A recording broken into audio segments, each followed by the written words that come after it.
Hello everyone. Spectroscopy के next lecture में आज हम पढ़ेंगे फैक्टर्स अफेक्टिंग वाइब्रेशनल फ्रीक्वेंसीज। पिछले लेक्चर में हमने बताया था कि भी हम किस तरह से पोजीशन हम बता सकते हैं किसी आईआर की। अब हम कुछ और फैक्टर्स पढ़ेंगे जो वाइब्रेशनल फ्रीक्वेंसी को जो है इफेक्ट कर सकते हैं। हुक्स लॉ की हेल्प से हमने निकाली थी। हुक्स लॉ में रिड्यूस्ड मास, फोर्स कांस्टेंट, इनकी वजह से वाइब्रेशनल फ्रीक्वेंसी चेंज हुई थी। एडिशनल 3 फैक्टर और हैं जो हमारे जो है वाइब्रेशनल फ्रीक्वेंसी को चेंज कर सकते हैं। सबसे पहले है vibrational coupling, second is hydrogen bonding, third is electronic effects. इनको एक एक को हम स्टडी करेंगे। सबसे पहले हम पहला फैक्टर लेते हैं वाइब्रेशनल कपलिंग। वाइब्रेशनल कपलिंग में क्या होता है, जैसे ये दिखा रखा है हमने CH जो है स्ट्रेचिंग की अगर हम बात करें तो इसमें 2 तरह की स्ट्रेचिंग हो सकती है, सिमेट्रिक, एसिमेट्रिक। तो 2 CH stretching vibration interact mechanically to give rise to 2 coupled vibration. एक CH स्ट्रेच है पहला, एक दूसरा CH स्ट्रेच है। इनकी आपस में इंट्रैक्शन होके मैकेनिकली ये 2 तरह की जो है वाइब्रेशनल फ्रीक्वेंसी जो है वाइब्रेशनल कपलिंग दिखाएंगे। एक 2853 पे, एक 2926 पे। ऐसे ही मिथाइल ग्रुप में CH स्ट्रेचिंग की वजह से 2 हमारे एब्जॉर्प्शन आएंगे, एक सिमेट्रिक 2872, एक एसिमेट्रिक 2962 पर सेंटीमीटर। जैसे ये हमारा दिखा रखा CH3, CH2, CH3, इसमें मिथाइल ग्रुप भी है और मिथाइलिन ग्रुप भी है, यानी कि CH2। अब हम NH2 ग्रुप में भी ऐसी बात करें तो इसमें भी सिमेट्रिक और एसिमेट्रिक 3400, एसिमेट्रिक और सिमेट्रिक 3300। एसिमेट्रिक की जनरली जो है ज़्यादा वेव नंबर आएगा, ज़्यादा फ्रीक्वेंसी आएगी। ऐसे ही एनहाइड्राइड में भी एसिमेट्रिक 1800 पे और सिमेट्रिक 1760 पे। ऐसे ही नाइट्रो में देखिए वैल्यू एक 1550 पे एसिमेट्रिक और 1350 पे सिमेट्रिक। कार्बोक्सिलेट आयन अगर है तो उसमें एसिमेट्रिक 1600 पे और 1400 पे है सिमेट्रिक। दूसरा फैक्टर है हमारा हाइड्रोजन बॉन्डिंग। हाइड्रोजन बॉन्डिंग से क्या होगा, देखो अगर हम हाइड्रोजन बॉन्ड दिखाते हैं तो बॉन्ड लेंथ जो है वो बढ़ जाती है हाइड्रोजन बॉन्ड की वजह से। अगर बॉन्ड लेंथ बढ़ जाती है तो बॉन्ड स्ट्रेंथ क्या हो जाएगी, कम हो जाएगी। और बॉन्ड स्ट्रेंथ कम होगी तो जो हमारी वेव नंबर है या फ्रीक्वेंसी है वो क्या हो जाएगा, डिक्रीज। तो जितनी ज़्यादा स्ट्रॉन्ग हाइड्रोजन बॉन्डिंग होगी, ये देखिए लिखा हुआ है, more the stronger the hydrogen bonding, more will be the bond length and lesser will be the bond strength. And hence Hooke's law की हेल्प से पता है हमें कि जितनी बॉन्ड स्ट्रेंथ कम होगी उतनी वाइब्रेशनल फ्रीक्वेंसी या you can say wave number क्या हो जाएगा, डिक्रीज हो जाएगा। अब हाइड्रोजन बॉन्डिंग 2 तरह की है, intermolecular hydrogen bonding, intramolecular hydrogen bonding. Intermolecular hydrogen bonding का मतलब है अलग अलग मोलिक्यूल्स के बीच में हाइड्रोजन बॉन्डिंग, और इंट्रामोलिकुलर का मतलब है with in the same molecule. ये एक ही मोलिक्यूल है, उसी मोलिक्यूल में आपस में हाइड्रोजन बॉन्डिंग है। कोई सी भी हाइड्रोजन बॉन्डिंग है तो उसमें वाइब्रेशनल फ्रीक्वेंसी यानी कि वेव नंबर जो है वो क्या हो जाएगा, decrease. Just a minute, okay, let us continue. अगर हाइड्रोजन बॉन्ड हमारा स्ट्रॉन्ग होगा तो वाइब्रेशनल फ्रीक्वेंसी क्या हो जाएगी, डिक्रीज। हाइड्रोजन बॉन्डिंग जो होती है, हाइड्रोजन बॉन्डिंग अगर हमारी इंटरमोलिकुलर हाइड्रोजन बॉन्डिंग है तो उसमें ब्रॉड बैंड आएगा, जबकि इंट्रामोलिकुलर हाइड्रोजन बॉन्डिंग में शार्प एंड वेल डिफाइंड जो है सिग्नल आएगा। जितना ज़्यादा कंसंट्रेशन होगी हाइड्रोजन बॉन्डिंग उतनी ही स्ट्रॉन्ग होगी।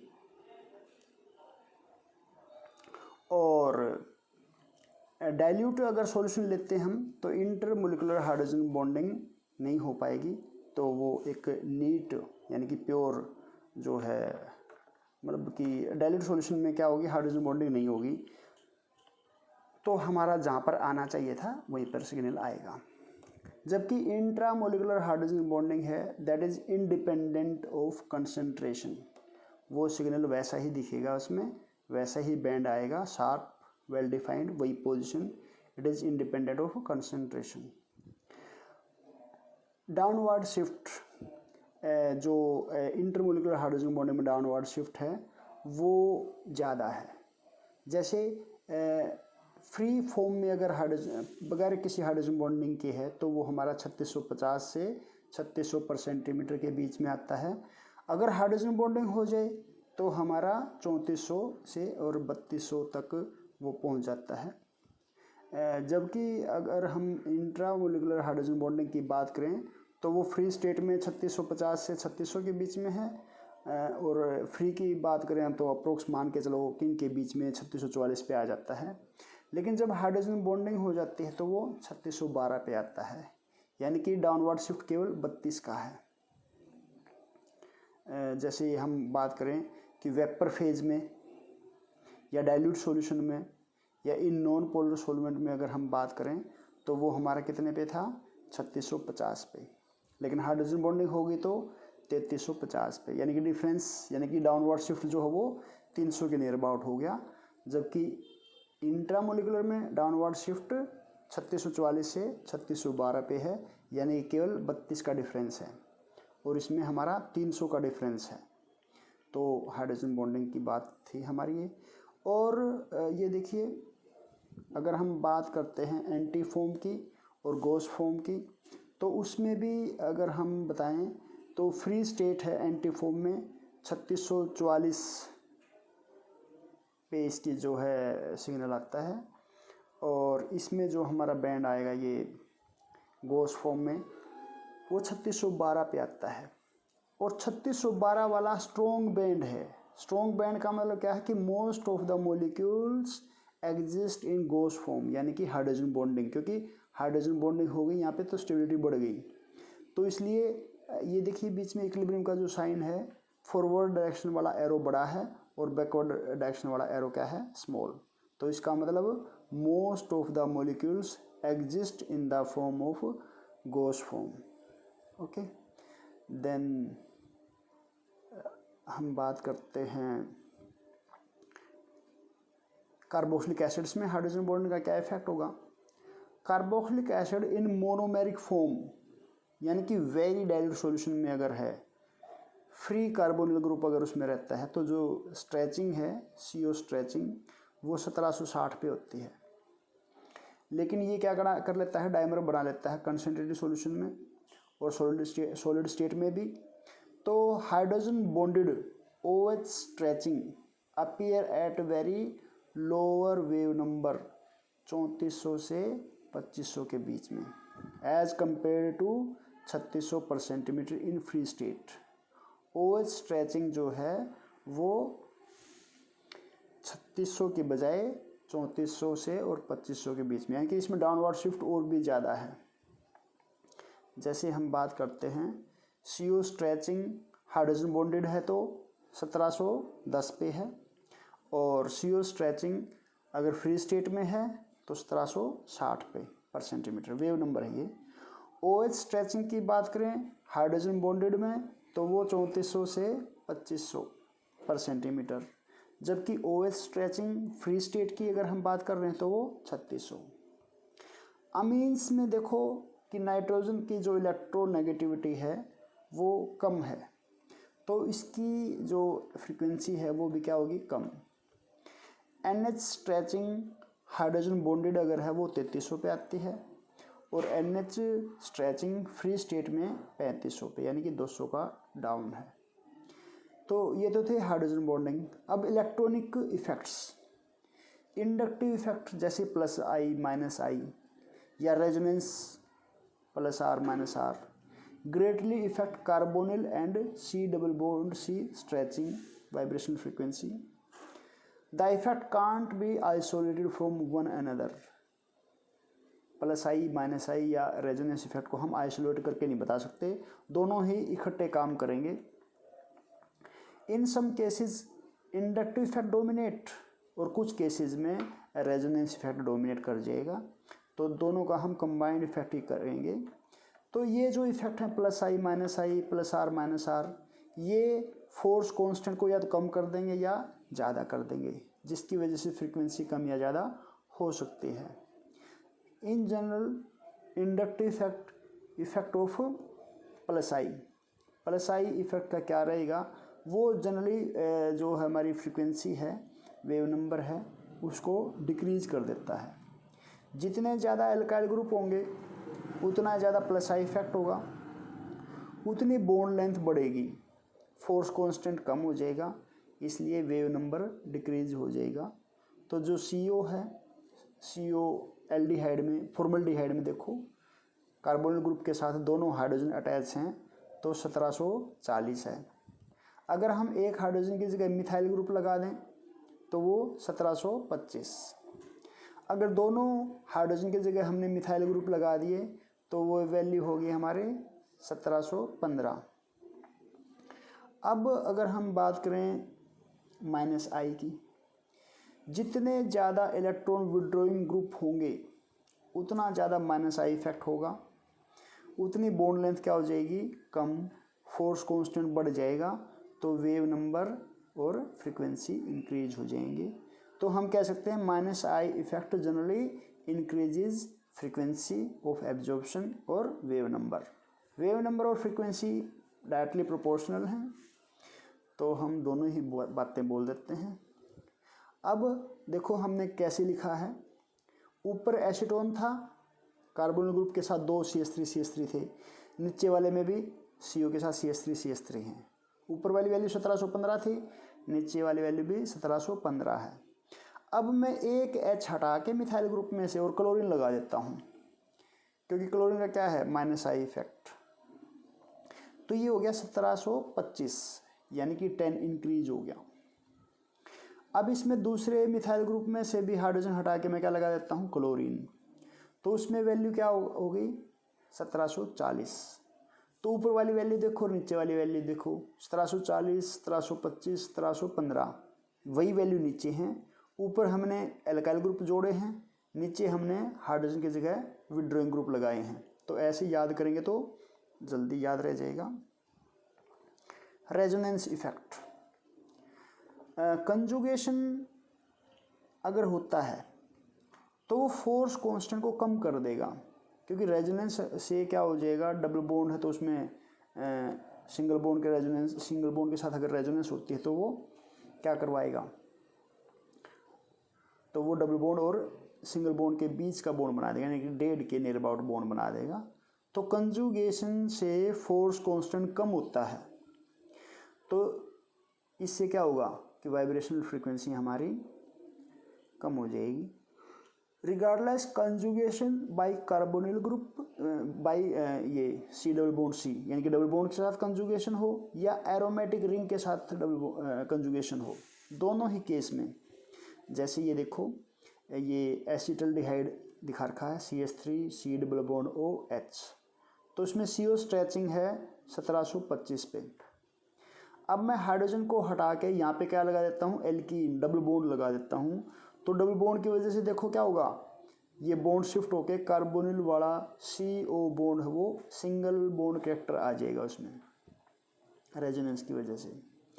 और नीचे क्या है, बेंजीन लगा दिया हमने H को हटा के, तो चाहे हम डबल बॉन्ड के साथ कंजुगेशन करवाएं चाहे बेंजीन के साथ करवाएं, दोनों ही केसेस में ये वैल्यू डिक्रीज होके 1725 से डिक्रीज होके 1690 पे पहुंच जाती है। और ऐसे ही केस देखो नीचे फॉर्मल्डिहाइड का ले रखा है 1740 पर सेंटीमीटर एब्जॉर्प्शन वेव नंबर है इसका यहाँ पे। तो अगर मैं एक H के जगह क्या लगा देता हूँ, बेंजीन यानी कि फिनाइल ग्रुप, तो वैल्यू 1700 पे आ गई। तो कंजुगेशन से क्या होता है, जनरली 25 से 45 पर सेंटीमीटर का डिक्रीज आ जाता है। तो on the basis of combined effect of plus I plus R minus R, absorption frequency of aliphatic functional groups are. ये जो लिखा है डाटा ये बहुत ज़्यादा इम्पोर्टेंट है। ये सारी फ्रीक्वेंसी आपको जो है याद करने हैं, वेव नंबर जो हैं। तो हम नीचे से स्टार्ट करते हैं। सबसे नीचे है अमाइड। अमाइड में NH2 ग्रुप का रेजोनेंस इफेक्ट होके और कार्बोनिल ग्रुप का डबल बॉन्ड कैरेक्टर कम हो रहा है, तो ये डिक्रीज आ गया, 1690 आ गया। कार्बोक्सिलिक एसिड में OH ग्रुप है, उसका भी जो है रेजोनेंस इफेक्ट है, लेकिन ऑक्सीजन की इलेक्ट्रोनेगेटिविटी नाइट्रोजन की इलेक्ट्रोनेगेटिविटी से ज़्यादा है, तो इसलिए इसमें 1710/सेंटीमीटर यानी कि नियर 20 का इंक्रीज। अब हम कीटोन की बात करते हैं तो R ग्रुप आ गया। R एल्काइल ग्रुप है, प्लस I इफेक्ट इसका रहता है, तो इसकी वैल्यू जो है वो 1715 है। एल्डिहाइड में R ग्रुप की जगह क्या आ गया, अब H। अब S तो प्लस I तो रहा ही नहीं अब, तो इसकी वैल्यू इंक्रीज होगी, तो ये 1725/सेंटीमीटर। एस्टर में RC⋯OOR, एस्टर में ये वैल्यू जो है वो 1735 हो गई। एसिड क्लोराइड में Cl है, इलेक्ट्रॉन विड्रॉइंग ग्रुप लग गया, तो ये कार्बोनिल ग्रुप के डबल बॉन्ड कैरेक्टर को बढ़ाएगा जबकि, तो इसकी वैल्यू ज़्यादा होगी यानी कि 1800। अब हमारा है एनहाइड्राइड। एनहाइड्राइड के वही बात है, सिमेट्रिक और एसिमेट्रिक वाइब्रेशनल कपलिंग की वजह से दो बैंड आते हैं। एनहाइड्राइड बैंड 1 आता है 1810 पे और एनहाइड्राइड बैंड सेकंड आता है 1760 पे। अब इंस्ट्रूमेंट और रिकॉर्डिंग ऑफ IR स्पेक्ट्रा, तो मेन 5 पार्ट होते हैं मॉडर्न डबल बीम स्पेक्ट्रोमीटर के। सबसे पहला होता है रेडिएशन का सोर्स, दूसरा मोनोक्रोमेटर यानी कि ग्रेटिंग से करवाते हैं, तीसरा detector, fourth amplifier, fifth recorder. तो जो पहला पार्ट है हमारा radiation source, most common source of IR radiation is Nernst glower which consist of a rod of sintered mixture of oxide of zirconium, yttrium and erbium. The rod is electrically heated to 1773 kelvin यानी कि 1500 degree Celsius पे अगर इसको हम heat करते हैं तो ये क्या करेगा, IR रेडिएशन प्रोड्यूस करेगा। दूसरा क्या है कि अगर हम सिलिकॉन कार्बाइड यानी कि ग्लोबर, इसको भी हम यूज़ कर सकते हैं, इसको हीट करके भी हम IR रेडिएशन प्रोड्यूस करवा सकते हैं। सेकंड है मोनोक्रोमेटर। मोनोक्रोमेटर का क्या काम है, हम एक ही वेवलेंथ की फ्रीक्वेंसी जो है वो है ना, मोनो मतलब एक, क्रोमेटिक रेडिएशन यानी कि सिंगल वेवलेंथ वाली। तो to obtain monochromatic radiation optical prism और gratings are used. In general, gratings give better resolution at high frequency than do prism. High frequency अगर है तो हमारे जो हैं ग्रेटिंग ज़्यादा काम करते हैं। थर्ड इज सेल कंटेनर, जो हमारा सेल जिसमें हम रखेंगे मटेरियल को। The most commonly used material is NaCl, sodium chloride. It is transparent to IR, क्योंकि इसमें जो एब्जॉर्प्शन होता है वो क्या होता है 625/सेंटीमीटर से नीचे। लेकिन इसकी लिमिटेशन क्या है कि ये हाइड्रोस्कोपिक है, मॉइस्चर को क्या कर लेता है ये एब्जॉर्ब। तो हम इसको रूम टेम्परेचर से 20 केल्विन ज़्यादा हीट करके रखते हैं। रूम टेम्परेचर अगर हमारा 25 है तो उसको 20 केल्विन यानी कि 20 ज़्यादा हीट करेंगे, यानी कि 45 तक उसको हम हीट करके रखेंगे। मेटल हैलाइड्स जैसे कि सीजियम आयोडाइड या mixture of thorium bromide, thorium iodide में आल्सो बी यूज्ड। ग्लास या क्वार्ट्स को हम यूज़ नहीं कर सकते क्योंकि ये IR रीजन में एब्जॉर्ब करते हैं। Detector, thermopile is used as a detector. It work on the thermocouple principle that if two different metal wire are joined head to tail, then a difference in temperature between head and tail causes a current to flow in the wire। जैसे हमने बताया कि जब radiation गिरते हैं हमारे जो है उस पर सब्सटेंस पे, तो वो एनर्जी को एब्जॉर्ब करके एक्साइटेड स्टेट में चले जाते हैं। जब वो वापस आएंगे तो एनर्जी को रेडिएट करेंगे, that appear in the form of heat. तो ऐसे कपलिंग करके हम हेड और टेल से, तो अगर टेम्परेचर का डिफरेंस आ जाता है कि एक जगह हीट ज़्यादा है एक जगह हीट कम है, तो उससे करंट फ्लो करेगा और करंट की हेल्प से हम बता सकते हैं कितना एब्जॉर्प्शन हुआ। तो in IR spectrometer the current produced will be proportional to the intensity of radiation falling on the thermopile.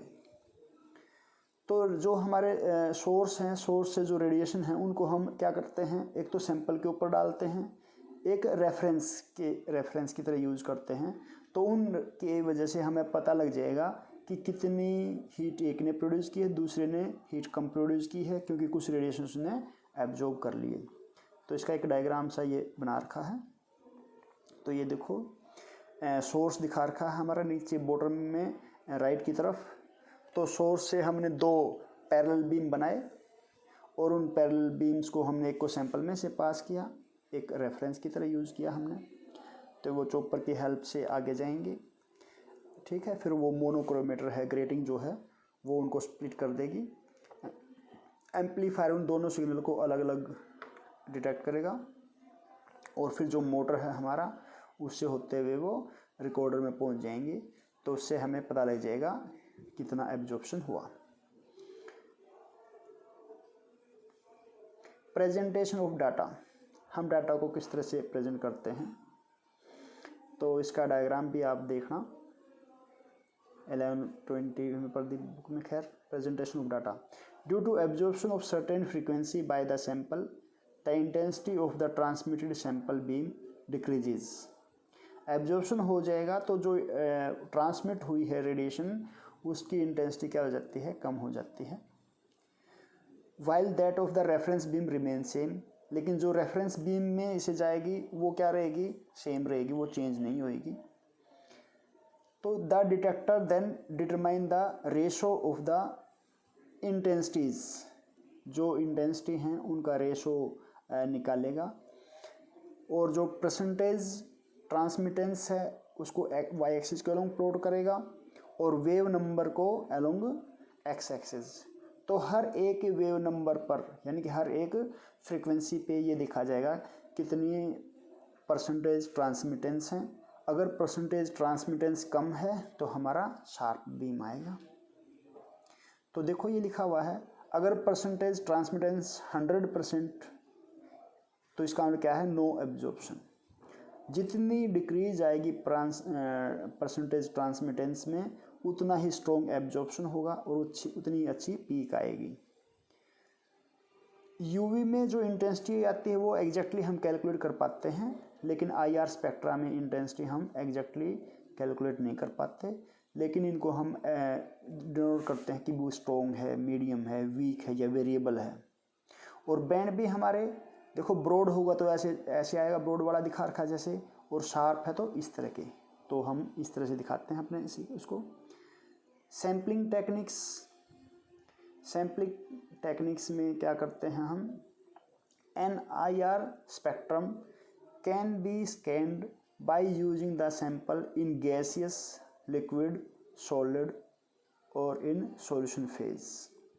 हम उनको इन तीनों चारों फॉर्म में स्कैन ले सकते हैं, लेकिन हम सॉलिड को प्रेफर नहीं करते क्योंकि जब इसके ऊपर लाइट गिरती है तो ये लाइट को ना स्कैटर कर देता है, रिफ्लेक्ट कर देता है, तो अपने अंदर से वो पास नहीं होने देता।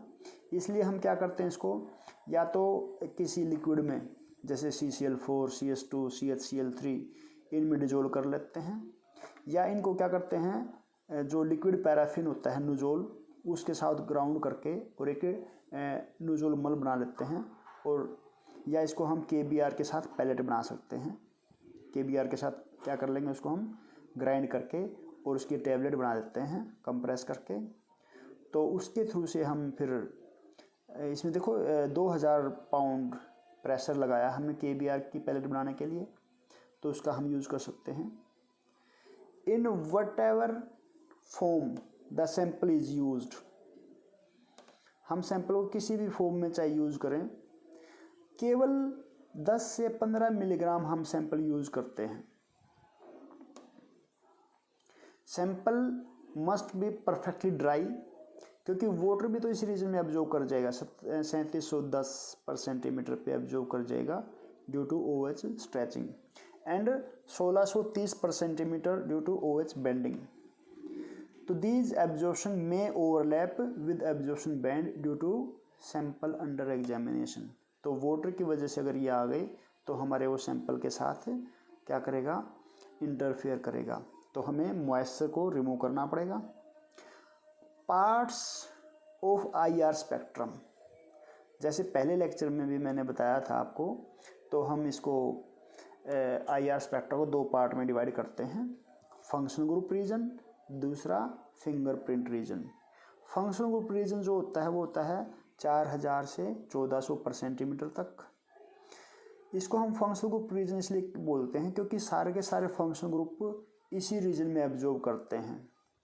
This portion of the spectrum mostly contain absorption band due to stretching vibration.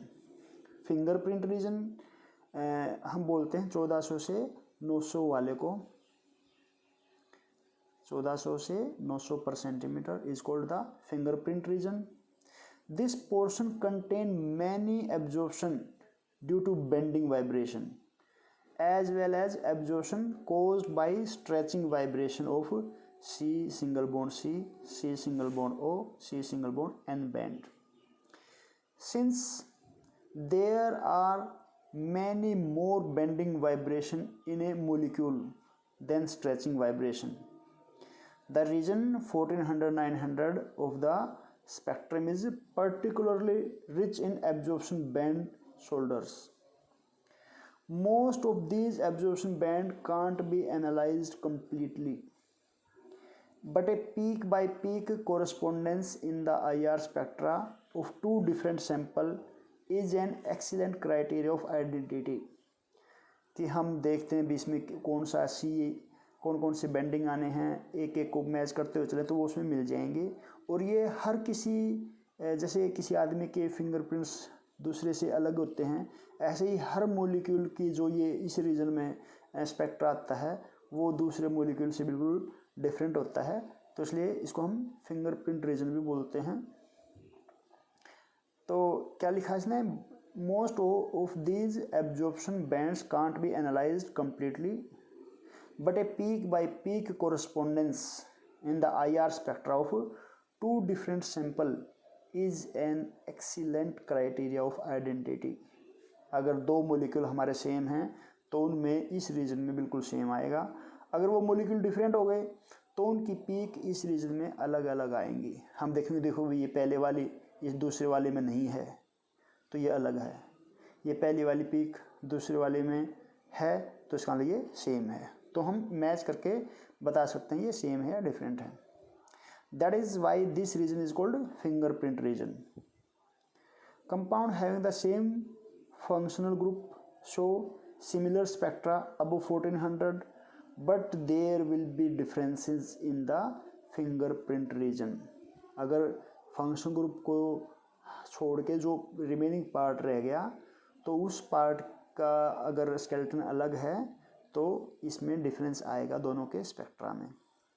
Conclude करके कहें या तो हम कहेंगे we can say that identity of IR spectra of two compound is much more characteristic than comparison of their many physical properties.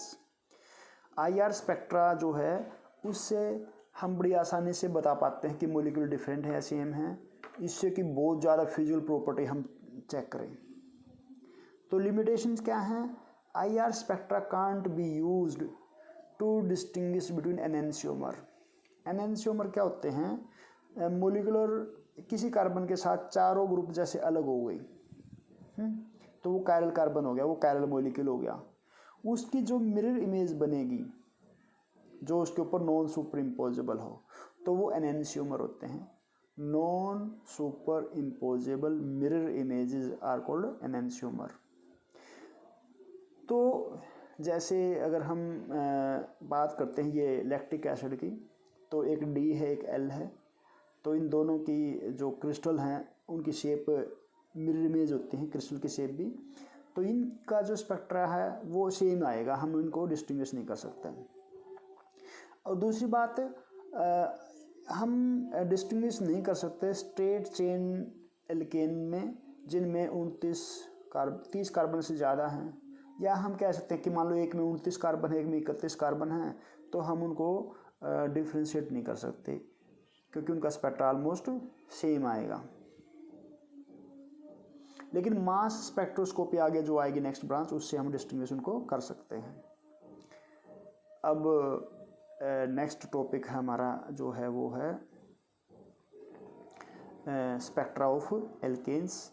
इसको हम next lecture में जो हैं कंटिन्यू करेंगे। Thank you, have a nice day.